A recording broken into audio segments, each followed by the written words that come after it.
مات شوی صف شپاړسمه برخه.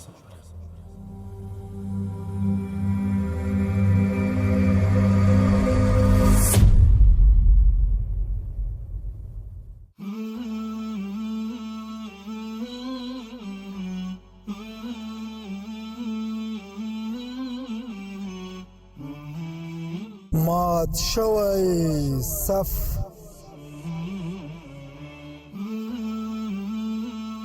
راځئ چې د تاریخ درسونه بیا راژوندي کړو. مات شوی صف.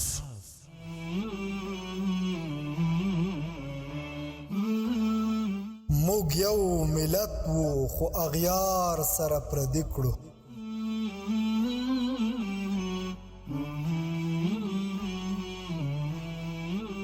مات شوی صف.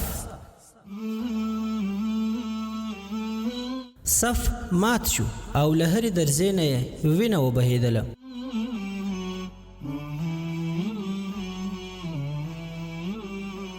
مات شوی صف. مات شوی صف. د امت غداران پیژنې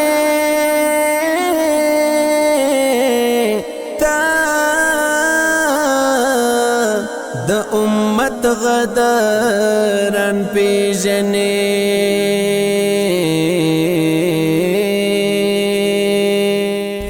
د مات شوي صف د داستان درنو قدرمنو اورېدونکو په دې هیله چې ټول به جوړ او روغ یاست. الله جل جلاله مو خوشحال لرم. دا د زه محسن احسان مې یو ځل بیا د مات شوي صف یا ابو مسلم خراساني د داستان د خپرونې کوربتوب کوم په دې هیله چې دا خپرونه هم تر پایه سره واورئ. درنو قدرمنو اورېدونکو، په تېره برخه کې مو د بلخ څه ناڅه معلومات له تاسو سره شریک کړل. دا چې محمد بن اشد او د هغه ملګري بلخ ته ورسېده که نه ورسېده دا به نن واورو ان شاء الله تعالی. د بلخ ښار ته د ورننوتلو وروسته محمد بن اشد په یو ځای کې تم شو. د هغه د تم کېدو سره سم د هغه ملګرو هم د خپلو اسونو واګې راکش کړې او تم یې کړل. بیا محمد بن اشد خپل ملګرو ته په کتلو سره وویل زما درنو ملګرو، لومړی به یسرای ته ولاړ شو او هلته به دمه وکړو، هلته به خپل اسونه وتړو او بیا به د اوبدلو بازار ته راشو. هلته به د قاسم بن بدیل سره ووینو او د دې دواړو قاتلانو هر یو عاصم بن مرداس او سمره بن شبل په اړه به ترې معلومات ترلاسه کړو. د هغه سره به زموږ د خبرو کولو تګلاره داسې وي چې تاسو پنځه واړه به د بازار په یوې خوا کې ودرېږئ، خو زه به د قاسم بن بدیل دکان ته ورشم او د دې دواړو قاتلانو عاصم او سمره په اړه به ترې پوښتنه وکړم. خپل ځان به هم په صحیح توګه ور وپېژنم. نو که چیرې هغه د دې نه خبر شي چې د هغه دواړه ورېرونه عاصم بن مرداس او سمر بن شبل د محمد بن اشد د مور او خور قاتلان دي، نو زما سره په کتو کې به هغه خوشحاله نه سي. خو کله چې زه ورته په خپل ځان وپېژنم نو هغه ته دا وایم چې څوک واستوي او عاصم بن مرداس او سمره دواړه خپل دکان ته راوبولي. زما په اند چې هغه به زما خبره ومني او څوک به د هغوی پسې ورواستوي، خو هغه ته به دا پیغام نه ولېږي چې هغه دې دلته دکان ته راشي، بلکې هغوی ته به دا پیغام ورولېږي چې محمد بن اشد راغلی تر څو د خپلې مور او خور د قاتلانو څخه بدله واخلي. په دې خاطر خپل ځانونه کوم خوندي ځای ته وکاږئ. زما د دې پروګرام په مطابق به کله چې قاسم خپل کوم کسان د عاصم او سمره پسې خپل کور ته ولېږي نو عمیس بن حزان او ولید بن جعفر دي د هغه په تعقیب پسې ولاړ شئ. هغه کس چې کومې حویلۍ ته وځي نو هلته به هغه حویلۍ ته د ورنوتلو هڅه وکړي. بس تاسو دواړه به هغه کس هم هلته ونیسئ تر څو حویلۍ ته نه ننوځي. تاسو به حویلۍ په نښه کړئ او دغه کس به بیرته له ځان سره راوړئ. تر دې وخته پورې به زه هم د قاسم بن بدیل د دکان څخه پورته شوی یم او د دې کس تر شا به د روح بن حاتم، شبیب بن رباح او حرب بن قیس سره یو ځای هم هلته نږدې منتظر پاتې کېږم. تاسو به هغه کس بیرته له ځان سره راوړئ تر څو بیا له ځان سره قاسم بن بدیل حویلۍ ته بوځو او هلته د عاصم بن مرداس او سمره بن شبل سره خپل حساب کتاب پاک کړو.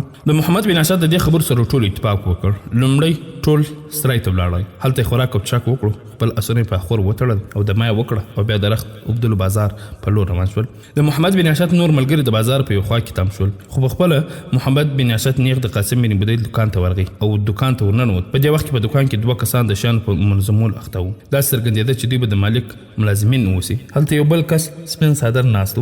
محمد بن اشد ورنږدې سو او په ډېر خاصه توګه یې وویل که زه غلط شوی نه یم نو تاسو به قاسم بن بدیل یاست. هغه کس حیران شو او په ډېر غور سره ابن اشد ته وکتل او ورته ویل بلکې ستا خبره صحیح ده، همدا زه قاسم یم، آیا له ما سره کوم خاص کار لري؟ په جواب کې محمد بن اشعث ورته په تیزو سترګو وکتل او ورته وویل آیا ستا دوه نور وروڼه هم وه چې مرداس او شبیل نومېدل؟ د محمد بن اشعث په دې پوښتنې او څرګندونې سره قاسم بن بدیل نور هم په شک کې ولوېد. فکر یې وکړ او بیا په تړلې تړلې ژبې سره وویل ستا اندازه صحیح ده، زما دوه نور وروڼه د مرداس او شبیل په نامه هم وو، خو اوس هغه په دې نړۍ کې نشته. د قاسم بن بدیل د چوپتیا وروسته محمد بن اشعث ورزیاته کړه آیا ستا هغه د دوه وروڼو دوه زامن درلودل چې د یوه نوم عاصم بن مرداس دی او د بل نوم سمر بن شبل دی؟ قاسم بن بدیل په نښتې ژبه وویل هو شته. محمد بن اشعث ورته وویل هغوی په دې ورځ کې ستا په کور کې اوسېږي؟ قاسم د محمد بن اشعث نه په تریو تندي وپوښتل هو هغوی هم زما په کور کې اوسېږي، په دې کې څه خبره ده؟ بیا ورته محمد بن اشعث په څرګنده توګه وویل ابن بدیله واوره، زما نوم محمد بن اشعث دی، زه غواړم ستا د ورېرونو عاصم او سمر سره ووینم، د هغوی سره ډېرې ضروري خبرې لرم. آیا دا زحمت به وکاږې چې د خپل دکان کوم کس د هغوی په سر ولېږې او هغوی دواړه دلته راوبلې؟ د هغه په خبر د قاسم بن بدیل رنګ واوړ، د خپل ځای راپورته شو او د خپل خدمتګار په لور ورغی.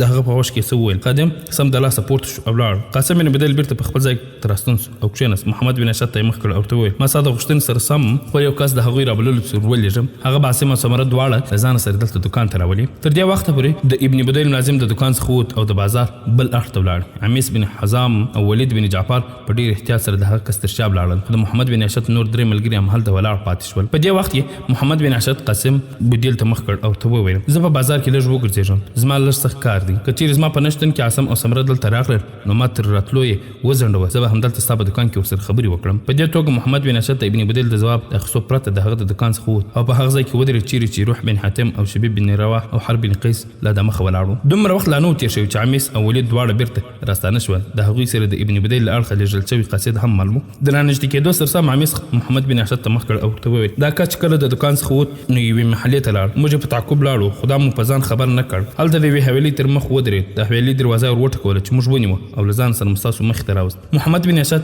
د هغوی په خبره خوشحاله شو او ورته وویل دا هم له ځان سره بوځئ او د همهغې حویلۍ دروازې ته ورشئ کوم چې ده غوښتل ور وټکوي. د محمد بن اشعث یې د هغوی په خبره خوشحاله شو او ورته وویل د محمد بن اشعث د دې خبرې سره سم ټول د هغه حویلۍ په لور روان شول. بیا د عمیس د وینا سره سم یو ځای کې ودرېدل. بیا محمد بن اشعث هغه دروازه وټکوله کوم چې د دکان ملازم غوښتل ور وټکوي. لږ شېبه وروسته دروازه پرانیستل شوه، یو ځوان یې تر شا ولاړ و، خو څنګه چې د دروازې تر شا محمد بن اشعث روح بن حاتم شبیب بن رواح وکتل نو رنګ یې والوت او ژړ ته مایل سو. غوښتل یې دروازه بیرته وتړي. محمد بن اشعث پرې توپاني حمله وکړه، د دروازې دواړې تختې ور ماتې کړې او د هغه په سټ یې لاس کېښود او په خپله مخه کې پیوسه کړ. په همدې وخت کې محمد بن اشعث خپل ملګرو ته اشاره وکړه، ټولو خپلې تورې راویستلې او حویلۍ ته ورننوتل. لږ شېبه وروسته بیرته راغلل او یو ځوان یې هم لاس تړلی له ځان سره راوست او محمد بن اشعث ته وویل دغه ځوان چې موږ لاس تړلی راوړي عاصم بن مرداس نومېږي. هغه ځوان چې محمد بن اشعث نیولی و د هغه سر راپورته کړ او بیا ورته وویل آیا ته سمره بن شبل یې؟ هغه ځوان په اثبات سر وخوځوه. بیا محمد بن اشعث خپل ملګرو ته ویل چې دا دواړه د حویلۍ نه رابیرون کړئ. د کور نور خلک یې هم ورسره رابیرون کړل. په دې کور کې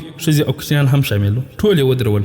بیا د هغوی څخه د دواړو د نومونو تصدیق وکړ او ټولو ورته ویل دا یو عاصم او دا بل سمره دی. په دې وخت کې محمد بن اشعث د کور خلکو ته مخ کړ او ورته ویل زه له تاسو سره کومه دښمني او تربورګلوي نه لرم او نه تاسو ته زیان در رسول غواړم، خو دغه دواړه کسان زما د مور او خور قاتلان دي، دوی دواړه ژوندي نه پرېږدم، دوی زما مور او خور وژلي او بیا راتښتېدلي دي، ځانونه یې دلته ستاسو ترمنځ پټ کړي، خو الله تعالی غوښتل چې دوی رسوا کړي. په دې اساس یې ماته لارښوونه وکړه او دا دی ما اوس دوی ونیول، نو زه اوس دوی ته سزا ورکوم، په دې اساس تاسو پرې اعتراض مه کوئ. د محمد بن اشعث په دې څرګندونو سره د کور ټولو خلکو په عاصم او سمره باندې لعنت وایه. محمد بن اشعث هم موقع غنیمت وګڼل او خپله تورې راویستله او د دواړو سټونه یې پرې ووهل او له منځه یې وړل. د دې نه وروسته توره بیرته په نیام کې کښېښوده. بیا خپل ملګرو ته اشاره وکړه او ټول د هغه ځای راووتل. د حویلۍ ټول خلک حیران دریان ولاړ پاتې شول. محمد بن اشعث خپل ملګرو سره یو ځای د قاسم بن بدیل دکان ته د هغه د خادم سره یو ځای روان شول. کله چې دکان ته ور داخل شو نو قاسم بن بدیل یې په کتلو سره اندېښمن شو، ځکه چې د دوی د دکان هغه ملازم چې بدیل حوالې ته استولی و له لاسه نیولي دکان ته راوست. محمد بن اشعث هغه ځوان د قاسم بن بدیل مخ ته راوست او ورته وویل هغه وخت چې قاسم بن بدیل ته د خپل دکان څخه د حویلۍ په لور ولېږلې نو قاسم بن بدیل تا ته څه دنده درکړې وه چې څه به کوې؟ هغه ملازم ویرې واخیستی، ګونګ شانته شو، بیا ویل ما ته قاسم بن بدیل وویل چې حویلۍ ته ورشه او زما دواړو ورېرونو عاصم او سمره شبیل ته ووایه چې ستاسو قاتل محمد بن اشعث ستاسو سره د وژلو لپاره دلته راغلی دی او غواړي ستاسو سټونه ووهي، په دې خاطر د دې ځای ځان وکاږئ او چیرې وتښتئ. خو ما دا پیغام هغوی ته ونه شو رسولی، ځکه هلته حویلۍ ته د ورسېدو سره سم زه ونیول شوم. تر دې ځایه د خبرو وروسته هغه ملازم تم شو نو محمد بن اشعث د قاسم بن بدیل په لور وکتل او ورته وویل تا موږ ته د فریب راکولو هڅه کړې ده، ما خو تا ته ویلي وه چې عاصم او سمره به دلته دکان ته رابولې او تا زما سره ژمنه هم وکړه، خو تا هغوی ته برعکس د تیښتې پیغام ور ولېږه. تر څو ځانونه خوندي کړي. وراره واوره تا خو زموږ سره د دوکې معامله کړې ده خو موږ به د دې سزا در نه کړو خو زه درته همدومره ښکاره کوم چې ما ستا دواړه ورېرونه عاصم او ثمره له منځه وړي دي او تا چې دغه کس د دوکان څخه د هغوی په سیاسولي او زما خلکو د هغه تعقیب کړی تر څو ستا د حویلي او ځای په اړه زموږ معلومات ترلاسه شي. واوره زه د خپلو ملګرو سره یو ځای هلته ورغلم هم هلته مې د عاصم او ثمره سره وکتل او د هغوی زما د کتلو سره سم د تیښتې هڅه وکړه خو ما ونیول او هم هلته مې د هغوی سرونه پرې کړل او اوس هغوی دواړه په دې نړۍ کې نشته. خو په دې کار کې ستا دغه ملازم چې تا هلته حویلي ته د هغه د دواړو د رابللو په خاطر استولو هیڅ ډول ملامتیا نه لري. تا هغوی ته د همدې په لاس پیغام ورلېږلی و چې څوک چې ستاسو مور او خور وژلي هغه ستاسو د قتل لپاره راغلی دي نو ځانونه وکاږئ. خو موږ داسې پلان جوړ کړ هغوی ته مونږ د تیښتې لپاره زمینه برابره نه کړه. موږ ونیول او د خپلې مور او خور د وژلو سزا مې ورته ورکړم. په کار خو دا و چې ته مو هم د دوکې په جرم له منځه وړی وی خو اوس دې معاف کوو پس له دې زموږ له تا سره په دې اړه کومه شخړه او دښمني نشته. د دې خبرې سره سم محمد بن اشد خپل ځای راپورته شو د خپل ملګرو سره د بازار ووت د سرای په لور ورغی هم هلته یې خوراک او څښاک وکړو خو شپه یې ونه کړه او د خوراک څښاک نه سم د لاسه وروسته د خپلو ملګرو سره یو ځای په آس پوه شو او خپل منزل په لور روان شو. سلطان د تور قلم او د جهاد رهبر دین یې کړ روشان پر جهاد المر پوشان رهبر زمانم چې ته د اسلام د باتوران پیژنې خدا غداران پیژنې خدا غداران پیژنې خدا غداران پیژنې تا ته تاریخونه د حوتین او د تبوک یادي تا ته د دمشق بیا غزاوي د یرموک یادي تا د عمر مختار قعقاصع تاریخ لوستی دی تا د قادسې وها تکبیر ته فکر کړی دی تا ته د خیبر د عالی هر گزار معلوم هم دی تا ته د بدرین و حنین ټول اسرار معلوم هم دی تا د محمد ابن قسم لتوری خبر تا د عمر عدل شعنا هم دیر خبر تا بدا امت غویاړل مشران پیژنې خبرونه درنو قدرمن اوریدونکو یو ورځ اقلیما د رمیلې او کلثوم سره ځای په خپل کوټه کې ناست و هلته ورنږدې سعید بن سالم هم ناست او د دې خبرې اورېدلې چې په همدې وخت کې سالم بن تمازر او عدي بن عمیر رانونه تر ډیر د ناخوالو او چپ چپ راغل او کېناستل تر ټولو د مخه اقلیما د هغوی د ناخوالي درک کړه هغه اندېښمنه سوه چې کېدای شي د هغه په اړه کوم ناحاله خبر پیدا شوي هغه په دې خاطر اندېښمنه و چې د ډېر مودې راهیسې د محمد بن اسد له اړخ ورته معلومات نه و ترلاسه شوي چې هغه چیرې او په څه حال کې دی په دې خاطر د سالم بن تمازر او عدي بن عمیر په لور د کتلو سره سم د هغې اندېښمن کېدل په ځای و هغې د هغوی دواړو په لور بیا وکتل او بالاخر ورته وویل زه ګورم چې تاسو دواړه اندېښمن او ناخواله یاست څه خبره ده ایا زما حالات یو ځل بیا د خرابېدو په لور روان دي مخکې موږ دواړو خویندې پریشانه او اندېښمنې وو هر ځای مو ګزارونه خوړل د اوسېدو او پټېدو ځای مو هم نه و اوس مې چې د محمد بن اشد سره نکاح شوې ده نو لږ سکون راته پیدا شوی دی که څه هم زه د هغه ښځه یم خو لا تر اوسه پورې مې رخصتي نه ده شوې خو ما ته د خپلوۍ یو ډول ډاډ او سکونه په برخه کړی دی او په دې پوهېدل یم چې اخر زما هم یو څوک سرپرست ده خو اوس په دې نه پوهېږم چې هغه به اوس چیرې وي په کوم حال کې به وي اقلیما چې خبرې تم کړې نو عدي بن عمیر ورته مخ کړ او ورته وویل لورې ستا په اړه حالات خراب شوي نه دي الله تعالی دې هغه ورځ نه راولي چې ستا حالات خراب شي ځکه چې ته اوس زموږ سره محمد بن اشد امانت یې زه هره ورځ دعا کوم چې د هغه حالات سم شي د خپلې مور او خور قاتلان پیدا او په سزا ورسوي او بریالی راستون شي لورې اوس د ټولو مسلمانانو حالات خراب شوي دي او داسې وګڼه چې ټول اسلامي سلطنت د یوه وینه تویونکي انقلاب په لور روان دی کله چې عدي بن عمیر د اسلامي امت په اړه خپل اندېښنه څرګندوله نو اقلیما ورته په ډېر غور سره کتل بیا ترې وپوښتل ولې څه شوي دي په ځواب کې عدي بن عمیر ویل لورې پخوا د بنو امیه او بنو عباسو ترمنځ د جنګونو یوه لړۍ پیل شوې وه په هغه وخت کې یو دریم ګروپ یا ډله هم وه چې بنو هاشم یا علویان نومېدل هغوی هم خپل ځانونه په بنو عباسو کې ورننویستل او بیا د دواړو قوتونو د بنو امیه په خلاف سره یو لاس شول تر څو د بنو امیه حکومت له منځه یوسي او خپل نظام حاکم کړي اوس کار دا شوی دی د بنو امیه حکومت ختم شوی دی بنو عباس حاکمان ګرځېدل دي خو حالات ته پخوا په نسبت ډېر خراب شوي ښکاري ځکه چې اوس حلویانو سرونه راپورته کړي دي او په ځای کې بغاوتونو ته لاس اچولی دي په دې خاطر ټول خلک د سختو اندېښنو سره مخ دي تر دې ځایه عدي بن عمیر خبرې وکړې بیا ورته اقلیما په ډېر دقت سره وویل بابا همداسې کېدل. خو د حیرانتیا خبره دا ده چې عباسیانو او علویانو خو ځانونه یو شان او یو جسم ګڼل او دواړو د بنو امیو په خلاف لاس یو کړی و. دواړو ځانونو ته بنو هاشم ویل. په دې خاطر دوی ولې په خپل منځو کې په جنګو اخته شول؟ ورځه زموږ په خلاف خو د هغوی اختلاف یو فطري خبره وه، ځکه زموږ او د هغوی ترمنځ ټکر د پلرونو د وخته پیل شوی. تر دې ځایه د خبرو وروسته کلمات تم شوه، ځکه سالم بن تمازر په خبرو کې راپرېوت. لورې زه ستا په خبره پوه نه شوم، د بنو امیو او بنو هاشم ترمنځ کورنۍ جنګ څه ډول پیښ شوی دی؟ ایا دا ټکر د څلورم خلیفه د وخته نه دی پیل شوی؟ اکلیما ورته په نفي ځواب ورکړ او ته ویل نه، خبره داسې نه ده. دا ټکر د کلونو را روان دی، ډېر پخوانی دی او دا د همهغه ټکر پایلې دي چې تر اوسه را روانې دي. اخر دې ټکر په یوه ورځ خپل رنګ راڅرګندولو لکه اوس چې راڅرګند کړی دی. آیا موږ ته یې په تفصیل سره ویلی سئ؟ خو موږ او تاسو به له دې تفصیل تیر سو. اکلیما خپلې خبرې وکړې او بیا تم شوه، ځکه چې په همدې وخت کې د صالح بن تمازر د حویلۍ دروازه وټکېده او چا غږ وکړ. محمد بن اشد تشریف راوړی دی. هغه اوس په دې وخت کې په سرای کې د خپلو ملګرو سره یو ځای تم شوی او خپل اسونه په اخور باندې تړي. اکلیما د دې خبرې په اورېدو سره ډېره خوشحاله سوه. سالم بن تمازر، عدي بن عمیر، رمیله او کلثوم هم د خوشحالۍ نه په کالیو کې نه ځایېدل. سعید د خپل ځای پورته شو، منډه یې وکړه او بیرون ووت. سالم بن تمازر او عدي بن عمیر هم تر شا د حویلۍ څخه ووتل او ټول د سرای په لور په چټکۍ سره ورغلل.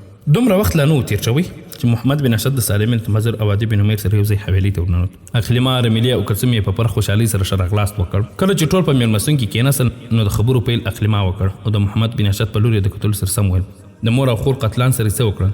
په ځواب کې ورته محمد په ډېر خوشحالۍ سره وویل او زړه جمعې سره د مور او د خور د قتلان د پلټنې او د هغوی د پیدا کېدو او هغوی ته د جزا ورکولو ټوله کیسه وکړه. د دې تفصیل په اورېدو سره اکلیما او ټول ناس خلک خوشحاله او ډاډمن شول. بیا اکلیما د خپل زړه د مدعا په لور راوګرځېده او محمد بن اشد ته ویل زه به دلته نور څومره موده اوسېږم؟ محمد بن اشد ورته په خندا وویل اوس زه ستا وتلو ته دومره وخت نه دی پاتې، زه در پسې راغلی یم چې له ځان سره دې بوزم. زه د مور او خور د قتلان سره حساب کتاب د خلاصېدو نه وروسته د خپل ملګرو سره یو ځای بغداد ته کډه شوی یم. خلیفه منصور هم خپل کور هم هلته نقل کړی دی او زما د ملګرو لپاره هم د اوسېدو په خاطر کورونه جوړ کړي دي. هلته د لښکریانو د سالار نه پرته نور ډېر عام خلک هم آباد شوي دي.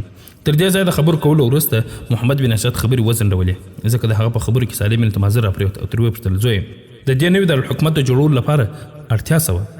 په دې خو به ډېر زیات رقم مصرف شوی، کیدای شي دا رقم یې په نور رفاهي امور کې مصرف کړی وي. د صالح بن تمازر د پوښتنې ځواب په اړه محمد بن اشد ویل په حقیقت کې د بغداد د تعمیرولو لپاره څو اساسي علتونه موجود وو. هغه وخت چې د خلیفه عبدالله صفاح نه وروسته د هغه دغه ورور منصور د خلافت په ګدۍ کېناست نو د همهغه وخته هوډ کړی و چې انبار به د دارالحکومت په توګه نه کاروي. په دې اړه یې څو دلیلونه درلودل. لومړی علت یې دا و چې دا ځای د کوفې سره ډېر نږدې دی او کوفه د ټولو سرزشونو مرکز ګرځېدلی دی. د دې نه پرته په عراق کې بل کوم داسې ښار نه و چې د آبادۍ له مخې شمېره زیاته وي، باغونه ولري، ښه تعمیرونه ولري، ستر میدانونه ولري او داسې نور. د شام د هر ښار سره مشابهت وکړي او د بنو عباسو د شنشاهت لپاره د پایتخت کېدو جوګه ووسي. هلته د کوفې ښار چې د بنسټ سیدنا عمر فاروق رضی الله عنه ایښی دی، همدا ښار د اعمالو او د هغه ځای د ولایت مرکز او په اساسي لحاظ هم ډېر ارزښت درلود. په دې خاطر هلته ډېرې تاریخي پیښې رامخته کېدې. د دې ترڅنګ هلته د مختلفو افکارو او نظریاتو لرونکي خلک اوسېدل چې د هغوی په دغه فکري اختلافاتو ګډوډي رامنځته کړې وه. هېڅ وخت یې ثبات نه په برخه کېده. په دې اساس دغه ښار په هېڅ بڼه د پایتخت کېدو لپاره مناسب نه ګڼل کېده. نو د دې ښار نه د لرې اوسېدو په خاطر یې د بغداد د ښار د تعمیرولو پرېکړه وکړه. د بغداد د تعمیرولو بل سبب دا دی چې په انبار کې آب و هوا او د هغه ځای فضا ډېره خرابه ده. ډېر وخت د شګو سیلۍ لګېږي، شګې الوزي او د خلکو خولې او پوزې د شګو نه ډکې وي او خلکو ته ډېر زیات زیان ورسوي. د انبار نه د ابوجعفر د لرې کېدو یو علت دا هم دی چې په دې اواخرو کې د هغه په خلاف داسې یوه پیښه رامنځته شوه چې د ابو مسلم خراساني د لښکرو د یوې ډلې نومېدل په الوهول یې عقیده درلوده او فکر یې کاوه چې خدای تعالی په ابوجعفر منصور کې حلول کړی دی او د ابو مسلم خراساني په قاتل عثمان نیح کې روح اعظم حلول کړی دی. دا خلک هم هلته په انبار کې اوسېدل او د خپل عقیدې لپاره یې تبلیغ کاوه. خلیفه منصور د دې ډلې څو کسان بندیا کړل، نورنده ډلې په زندانونو باندې یرغل وکړ، خپل بندیان یې خلاص کړ او بالاخره د منصور قصر کلابند کړ او غوښتل چې خلیفه منصور له منځه یوسي. خو د خلیفه منصور ساتونکو پر هڅه وکړه، خلک په خلاف راپورته شو او وروسته د ډېر مرګ ژوبلې ماته وخوړه او خلیفه منصور خوندي پاتې شو. د دې پیښې نه وروسته خلیفه منصور پرېکړه وکړه چې ډېر ژر به د خپل حکومت مرکز د دې ځای بغداد ته انتقالوي. تر دې ځایه د خبر وروسته محمد بن اشد تم شو او عادي په خبرو کې راپرېوت. زوی که ته د بغداد نه راغلی نو بیا خو موږ ته هم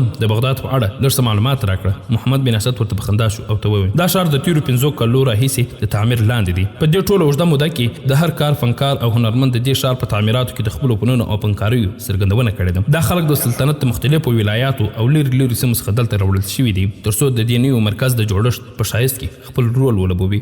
دا ښار دایروي شکل دی. دایروي 4 بایله ده، 2 شهرپناه لري، یوه داخلي او بل خارجي. د هر یو شهرپناه عرض د لاندې څخه 50 غزه او پورته 20 غزه دی، خو داخلي شهرپناه د خارجي څخه 100 غزه زیات لوړ دی. دواړه د ډیرو پښخو او عمده موادو څخه جوړ کړل شوي دي. د خارجي شهرپناه په شاوخوا کې یو لوی خندق هم کیندل شوی دی چې پوره ژوروالی لري.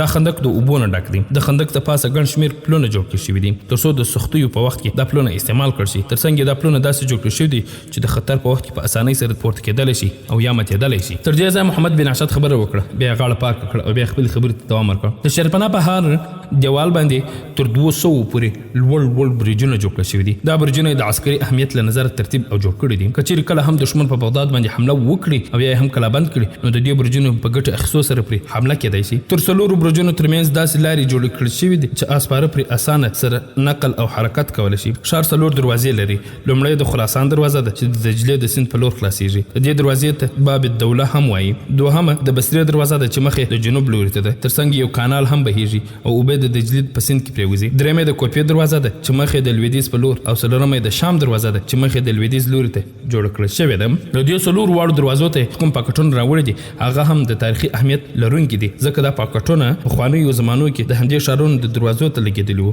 یو پاټک د اوسط د ښار نه راوړی چې د حجاج بن یوسف په وخت کې جوړ کړل شوی وو. حجاج د بنو امیه له اړخه د عراق حاکم ټاکل شوی وو. د کوفې د دروازې پاکټ هم د خالد بن عبدالله قصري په وخت کې جوړ کړل شوی. نوموړی هم د امویانو له اړخه دلته حاکم پاتې شوی. د شام او خراسان د دروازو پاکټونه هم د تاریخي اهمیت درلودونکي دي. دا پاکټونه د هغو ځایونو څخه دلته په دې خطر نه راوړي چې دا د هنر او جوړښت له اړخه بې مثاله وو، بلکې د دې په راوړلو کې یو هدف دا و چې د نوي دارالحکومت دغه دروازې د پخوانیو حکومتونو یادګار له ځان سره ولري. په دغه 4 واړو دروازو باندې برجونه تعمیر کړل شوي دي. د هغه د ښایست او حسن چې هر څومره ستاینه وکړل شي بیا هم کمه دي. په هر برج باندې څو ګنبدې جوړې کړل شوي دي او بیا په هر ګنبد باندې د طلاو تارونه غځول شوي دي او تر لاندې د ګڼ شمېر خلکو لپاره د کېناستلو ځای شتون لري. د دې ځای بیا لارې جوړ کړل شوي دي د لښکریانو د سنګرونو په لور ورځي. هلته د هر خط په وخت کې د غشي ویشتلو هنر ښوول کېږي. د همدې ځایه داسې نورې لارې هم جوړ کړل شوي دي چې د شهرپناه د دیوالونو څخه تېرېږي او نور لوړو برجونو پورې رسېږي. د ښار په زړه کې د منصور لپاره یو ستر محل جوړ کړل شوی دی چې د ځمکې پراخوالی 1,80,000 متره مربع جوړیږي او نوم یې د قصر ذهب یا طلایي قصر ورکړی دی. په دې محل کې 10 سالونونه دي چې ټول په طلاو باندې ښایسته کړل شوي دي او مختلف ښایسته رنګونو او نقاشیو د هغې په ښایست کې نور هم ډېرښت راوستی دي. د همدې محل په داخل کې یو ستر ښایسته لوی جومات تعمیر کړل شوی دی. دا جومات په ټولو هغو جوماتونو کې ډېر ښایسته دی کوم چې تر دې وخته پورې جوړ کړل شوي دي. د دې جومات نوم د المنصور جومات دی او د مدینة الاسلام جومات هم ورته ویل کېږي. د دې نه پرته د ښار دواړو دیوالونو ترمنځ یوه بندیخانه هم جوړ کړل شوې ده چې متکب نومیږي. په دې کې په عمومي توګه هغه بندیان ساتل کېږي چې د خلیفه د قهر له مخې بندیان شوي.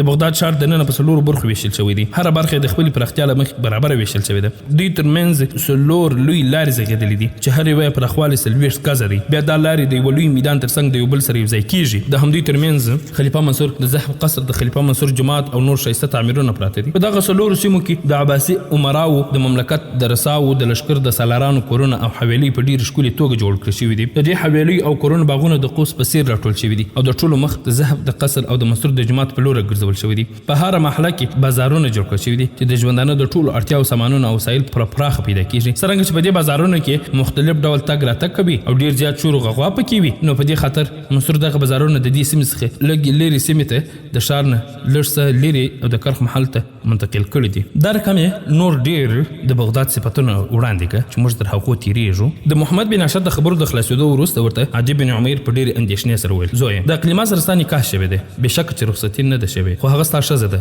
او هر وخت چې ته وغواړې موږ یې له تاسو رخصتوو. زویه، ته دا بېچاره د بغداد په هغه ستره حویلۍ کې ځای په ځای کوې چې هېڅوک هم ورسره نشته. دا به هلته ځان ته څه ډول ګزاره کوې؟ محمد بن عشد ورته په ځواب کې ویل: لومړی خو به اقلیما هلته ځان ته نه اوسېږي، خو که بیا هم ځان ته هم واوسېږي نو هېڅ تکلیف او ستونزه به ورته نه وي او نه به ورته څوک زیان ورسوي، ځکه چې د هغې د ساتنې لپاره موږ پوره انتظام کړی دی. د دې نه اخوا زما او زما د ترور زوی خازم بن خزیمه کورونه سره یو ځای او دیوال شریک دی. په دې خاطر کله کله به کوم پوځي مهم باندې تګ وي، نو لومړی خو به زه هڅه کوم چې اقلیما له ځان سره یو ځای بوزم. په دې توګه ماته هم سهولیات او اسانتیا وي او په پوره زړه به خپل امرات مخ ته بوزم. خو که په کوم لښکر کې هغه زما سره ملګرتیا ونه کړي نو بیا به زما په نه موجودیت کې زما د ترور زوی خازم بن خزیمه د کورنۍ سره اوسېږي. هغوی د اقلیما سره ډېره مینه لري. په هر صورت د اقلیما په اړه د اندېښنې کولو اړتیا نشته، ځکه اوس هغه زما د ذات او وجود یوه برخه برخه ده او هر څو د خپل وجود د غړو په ساتنه کې ډیر احتیاط کوي. د محمد بن عشد د توضیحات نور څخه هغه خبري بس کړې. یو ځل بیا عدي بن عمیر او سالم بن تمزر دواړه ته ویل زه دغه راتلونکي شپه همدلته پاتې کېږم او بل ورځ سهار وختي د اقلیما له ځان سره اخلم او د بغداد په لور روانېږم. د محمد بن عشد د دې خبرې وروسته اقلیما په ډیر ژور فکر کې ولوېده او بیا ویل آیا زه او ته به یوازې د بغداد په لور سفر کوو؟ محمد بن عشد ورته په خندا وویل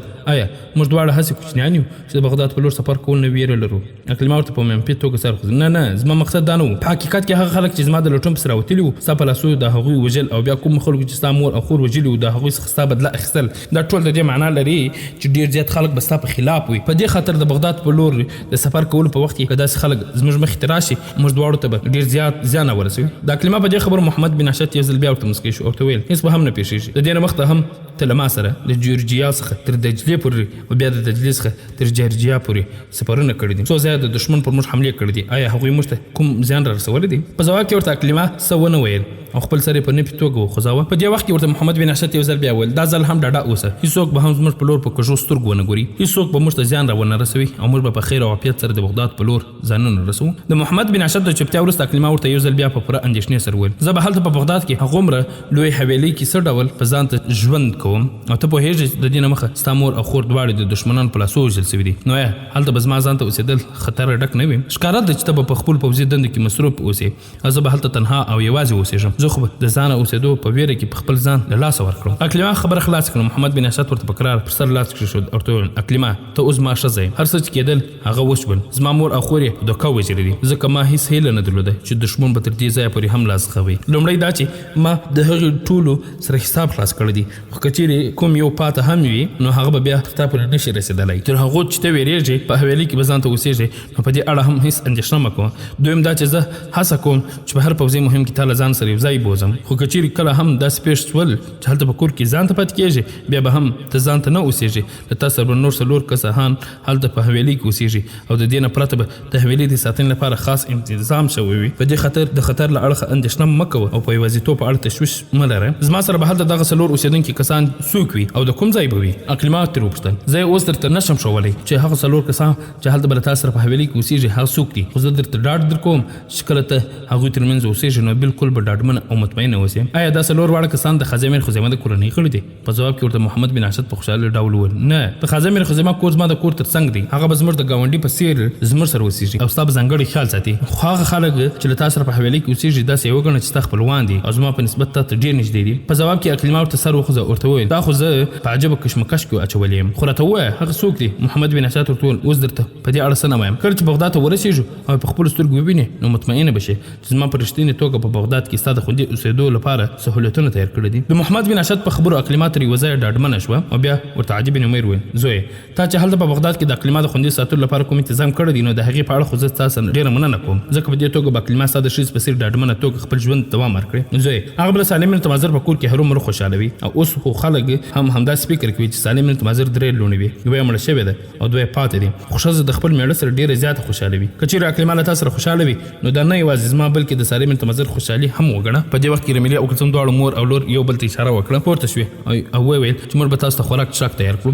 د هغوی د دې خبرو سره سم اقلیما هم د خپل ځای پورته شوه او وویل مورې ته هم دلته اوسه زه او کلثوم به دا کار وکړو. د اقلیما د وینا سره سم رمیله بېرته په خپل ځای کېناسته او کلثوم او اقلیما دواړه پخلنځي ته ورغلې او د ډوډۍ د غذا په تیارولو کې بوختې شوې. د هغوی د تللو وروسته سالم بن تمازر محمد بن عشد ته مخ کړ او ورته ویل زویه په ډېرو ستونزمنو توګه د بنو امیه او د بنو عباس ترمنځ د ټکر کولو دغه پیښ پای ته رسېدلې وي. خلکو د سکون او ډاډ ساه اخیستې وه خو اوس داسې خبرونه رسېږي چې د بنو عباسو او مولویانو ترمنځ نښتې پیل شوي دي. مولویان په ځای ځای کې د عباسیانو په خلاف راپورته شوي او بغاوتونه یې پیل کړي دي. آیا په داسې حال کې به د مسلمانانو په دې لوی سلطنت کې یو ځل بیا د وینو ویالې ونه بهېږي؟ زویه که د اوسنیو حالاتو په اړه څه معلومات راکړئ.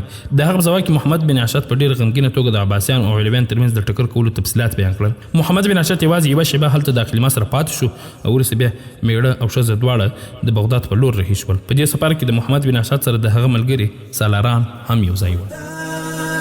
غداران پیژنې خو ته غداران پیژنې خو ته غداران پیژنې تا ته تاریخونه د حوتین او د تبوک یادي تا ته د دمشق بیا غزاوي د یرموک یادي تا د عمر مختار کعکاسع تاریخ لوستی دی تا د قادسې وها تکبیر ته فکر کړی دی تا ته د خیبر د عالی هر گزار معلوم هم دی تا ته د بدرین و حنین ټول اسرار معلوم هم دی تا د محمد ابن قسم لتوری خبر تا د عمر عدل شعنی هم دیر خبر تا بدا امت تغویاڑ مشران پیجنے خدا غداران پیجنے خدا غداران پیجنے خدا دا غداران پیجنے تا ته د سلطان صلاح الدین تکبیر پزړه پروتای وا معتصمان عری پریاد لا هم تازه پروتای ته د عثماني خبرونه درنو قدرمن اوریدو د بنو عباسو د ځواکمن کېدو او د بنو امیو د کمزوري کېدو نه وروسته د مسلمانانو ترمنځ د وینو تویولو یو لړۍ روانه شوه او بیا کله چې بنو عباسو په خلافت ولقو وکړه نو د بنو امیو خلک یو را پیدا کوو او له منځه یوړو اوس یو ځل بیا امت د هماغه ډول حالاتو سره مخ کېدونکی و په حقیقت کې په مکه کې د بنو امیو د حکومت په اخري ورځو کې یو غونډه جوړه کړل شوه چې پکې د خلیفه د ټاکلو مسأله مخته راغله خلیفه منصور په هغه غونډه کې موجود و د محمد بن عبد الله بن حسن بن علي په حق خپل رائے ورکړ ټولو د هغه رائے سره اتفاق وکړ او د محمد بن عبد الله سره د خلافت لپاره بیعت وکړ کله چې د بنو عباس خلافت قائم کړ شو او عبد الله صفای لومړی خلیفہ وټاکل شو نو هغه علویان د زیاتو انعامونو په ورکولو سره چوپ کړل هغوی ته مالونه او شتمنۍ ورکړې او د پوره درنښت خوندان یې کړل په دې خاطر علویانو هم د هغه په خلاف خروج ونه کړ خو د خلیفه منصور رائے او تګلاره مختلفه و هغه د خلیفه صفاح د زمانې سخاوت په ځای ونه شو ساتلی هغوی خپل د خلیفه صفاح له اړخه ورته مال او شتمنۍ ورسېده او اوس پرې بنده شوي وو سخت نالانه شول د منصور د خلافت سره سم عبد الله بن حسن خپل زامن محمد او ابراهیم دواړه یوې لوري ته کړل تر څو د منصور د تورې څخه په امن پاتې شي محمد بن عبد الله هغه څوک دی چې منصور یې د خلافت لپاره په خپله په لاسو بیعت کړی و د محمد مهدي په نامه هم یادېږي په دې خاطر به د هغه نوم په راتلونکي پیښو کې د محمد مهدي په نامه یادېږي کوم وخت چې په 116 هجري کال کې خلیفه منصور د حج لپاره ولاړ نو هغه د خلیفه صفاح د مړینې خبر ترلاسه کړ هغه تر ټولو د مخه د همدې محمد مهدي په اړه معلومات ترلاسه کړل په دې وخت کې هغه هلته موجود نه و خلکو ته شک پیدا سو چې دوی به محمد مهدي ته زیان ورسوي په دې خاطر محمد مهدي پټ شو د هغه سره ورور ابراهیم هم کوم ځای کې پټ شو منصور د خلیفه کېدو سره سم د محمد مهدي پوښتنه کول پیل کړل هغه په دې اړه دومره مبالغه وکړه چې هر چاته ښکاره شو چې خلیفه منصور د محمد مهدي په لټه کې دی د هغوی پلار عبد الله بن حسن د منصور له اړخه مجبور کړل شو تر څو خپل زوی د هر ځای چې وي د هغه دربار ته حاضر کړي هغه د خلیفه منصور د کاکا سلیمان بن علي سره مشوره وکړه سلیمان ورته وویل چې که چیرې منصور د عفو او زغم خاوند وای نو عبد الله بن علي به د سخت اذیت سره نه وای مخ کړي عبد الله بن حسن د دې خبرې په اورېدو سره خپل ځامن پټ پرېښول او د هغوی په اړه ډېر مبالغه کول پیل کړل خلیفه منصور د دوی د پیدا کېدو لپاره په حجاز کې ځای خپل جاسوسان موظف کړي او لیکونه یې ولیکل او عبد الله بن حسن ته ولېږل تر څو محمد مهدي پیدا او د هغه دربار ته حاضر کړي خو محمد مهدي او د هغه ورور ابراهیم همالته په حجاز کې په یو ځای کې پټ شوي وو خلیفه منصور په خپل د هغوی د لټون په خاطر د حج په بهانه مکې ته ولاړ کله چې هغوی ته ښکاره شوه چې منصور مکې ته راغلی دی نو هغوی په پټه د بنو مره په لور ولاړل او هلته په بصره کې میشت شول کله چې خلیفه منصور ته ښکاره شوه نو بصرې ته پسې راغی خو تر دې وخته پورې محمد مهدي او ابراهیم د بصرې نه بل لوري تللي وو هغوی د بصرې نه د عدن په لور سفر کړی وو خلیفه منصور د بصرې نه خپل دارالخلافې ته ولاړ کله چې په عدن کې دغه دواړه ورونه مطمئن نه شول نو نیغ سیند ته راغلل دلته څو ورځې پاتې شول او بیا بیرته کوپې ته ولاړل او همالته یې ځانونه پټ کړل او بیا د کوپې څخه مدینې منورې ته لاړل په 140 هجري کال کې منصور یو ځل بیا حج ته لاړ او دا دوه ورونه هم حج ته راغلي وو ابراهیم قصد وکړ چې د خلیفه منصور ژوند ور ختم کړي خو د هغه ورور محمد مهدي تر مخه خنډ شو خلیفه منصور دا ځل هم د هغوی دواړو په اړه کوم معلومات ترلاسه نه شول د هغوی دواړو پلار عبد الله بن حسن یې راوغوښت او د هغوی دواړو د حاضرېدو لپاره یې مجبور کړ کله چې هغه په دې اړه خپله ناخبري څرګنده کړه نو منصور هغه بندي کړ خو بیا یې د مدینې عامل زیاد ضمانت وکړ او خوشي کړه شو څرنګه چې د مدینې عامل زیاد د عبد الله بن حسن ضمانت کړی و نو خلیفه منصور د هغه په اړه هم بدګمانه شو او مدینې ته راتلو سره سم محمد بن خالد بن عبد الله قصري د مدینې عامل وټاکه او زیاد د خپلو ټولو دوستانو سره یو ځای ونیوه او بندیخانې ته یې ولېږه محمد بن خالد د مدینې حاکم په څېر د ټاکلو نه وروسته د محمد مهدي او د هغه د ورور په لټنه ګړندۍ کړه او د بیت بیت المال ډیر زیات رقم په دې لار کې مصرف کړ. خو خلیفہ منصور همدغه محمد بن خالد د هغه د دې استراب او په خپل امور کې د ناکامۍ له مخې معزل کړ او په ځای رباح بن عثمان بن حیان حاکم وټاکه. مدینه ته د رسیدو سرسم رباح د عبد الله بن حسن په تندکیو پسې راواخیسته او په ټوله مدینه کې یو توپان جوړ کړ. د مدینې ګڼ شمېر مشران او کشران په زندان کې ورواچول. د خلکو د نیولو او بندي کولو وروسته رباح په دې اړه خلیفہ منصور ته راپور ورکړ. هغه په دې نیولو کې د علویان نږدې 11 کسه مشران هم بندي کړي وو. کله چې د دې ټولو خلکو د نیولو خبر منصور ته ورسید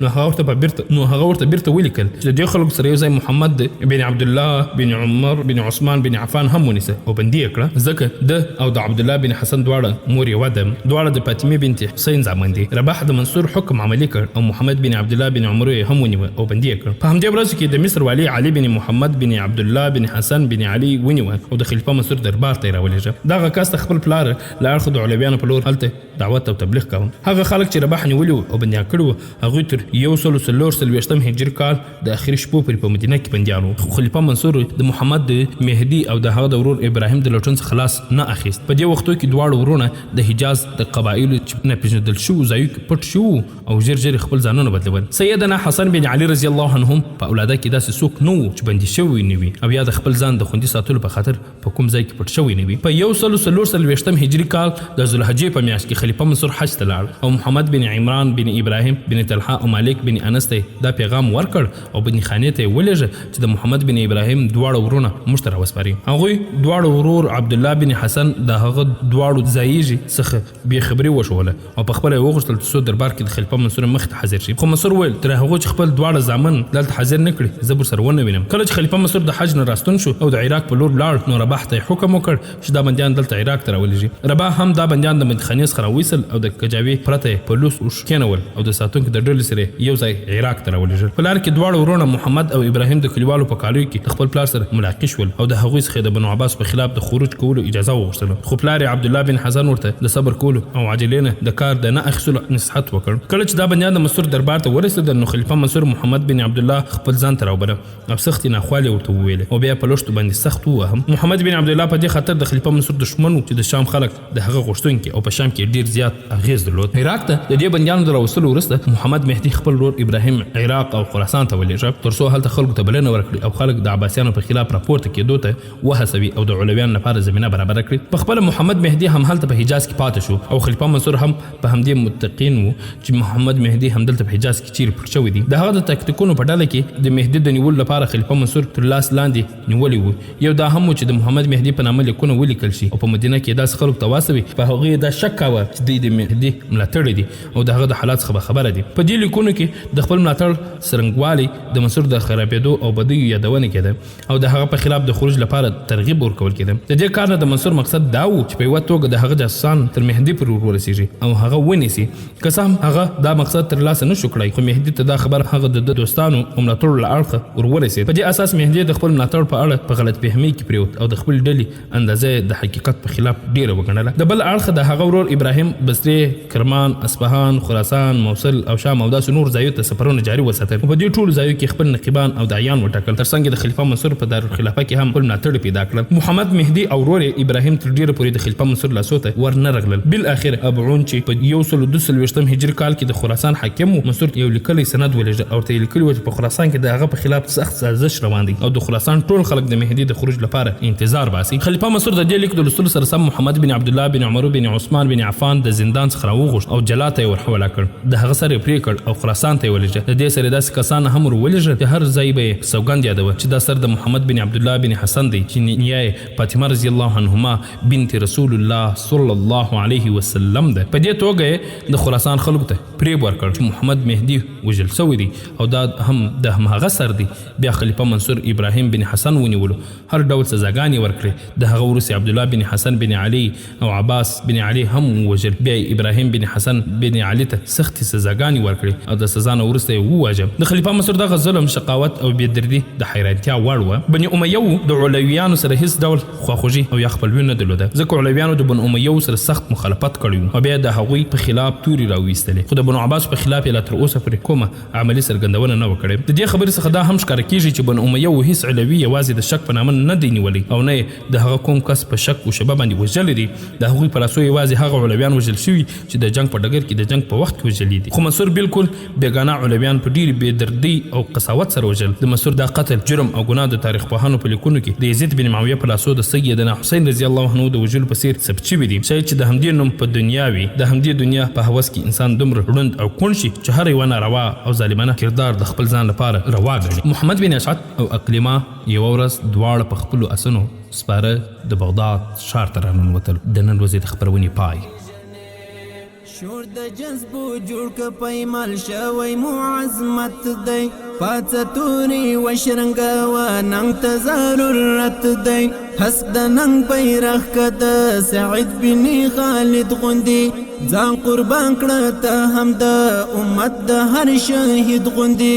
تا ته دا خبیب د عشق او در قصه معلومه ده، تا ته رنګ په وینو د سینوار قصه معلومه ده.